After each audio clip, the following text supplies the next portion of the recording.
Hi everyone, welcome to another video. Today I wanted to talk about the two tolls that this pandemic has taken on our lives. One is the toll it's taken on us physically, both if you got COVID and got sick, or for those people who have lost their lives, which is horrible and terrible, and those who are recovering from this disease. There's been a physical toll to the disease. But there's also been a mental cost or a mental toll. And something that is going around in many circles and being debated, which is what is going to be the mental cost or toll of this pandemic? Whether you have had trauma in your life or not, or significant anxiety or depression, the uncertainty and the unknown and the isolation, the quarantine of this time is going to have a very different effect on people. It's going to trigger trauma in many people who've had trauma in the past. It's going to create people who are already have a little bit of general anxiety. It's going to make their anxiety worse. It's going to make people have panic attacks where they, had maybe years of not having them. It's going to take a toll on people differently. But the question that remains is, we're going to have a physical toll, but what is going to be the mental toll? How are we going to come out of this being okay? And some people won't be and will need professional help. But some people, they'll just need to bring awareness and a little bit of compassion and tools that they can use day to day to deal with the times now, but also when we get back into what our new normal will be. Now, something that's been an interesting thing in my household, my husband and I, we don't feel productive. It's so interesting. It's something we talk about all the time.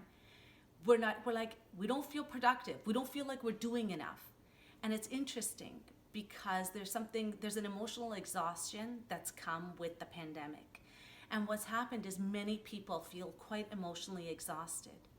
If you don't feel anything during this pandemic, I urge you to dig in deeper a little bit because it has taken a toll on many people. And the toll doesn't have to be significant or anything big. It's just even subtle things: agitation, irritation, short-temperedness, anger. There's such a range of emotions that you could be feeling. And so the idea is that how are we going to keep ourselves and our mental health sound, or bring some attention to that area so that we only not come out of this physically healthy, but also mentally healthy. Now, the productivity, the emotional exhaustion has created this feeling of not feeling like we're getting as much done. And actually, most people, when they're exhausted, it's harder to get tasks done. It feels like it takes much more energy to get the same thing done. And that kind of lethargic behavior towards getting projects completed or even wanting to start them. So I urge you not to be hard on yourself. And this is a conversation that you need to have in the household with the people around you too, is that don't necessarily think of this as a time of doing and be hard on yourself when you don't get things done. Some people are coping with this time by overdoing. Like, everybody needs to do everything, including making bread, which, don't worry, I have tried.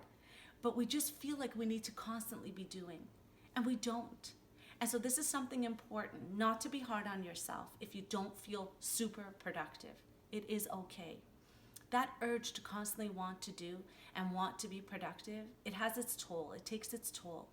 And so the idea is to be okay with not necessarily constantly doing. And there's certain things we need to do for our lives to keep us going and motivated, and there's certain things that we have to keep doing because our life asks that it be done. But at least let's not be hard on ourselves that we should be using every second of this time to create some monumental masterpieces in our lives. We don't have to.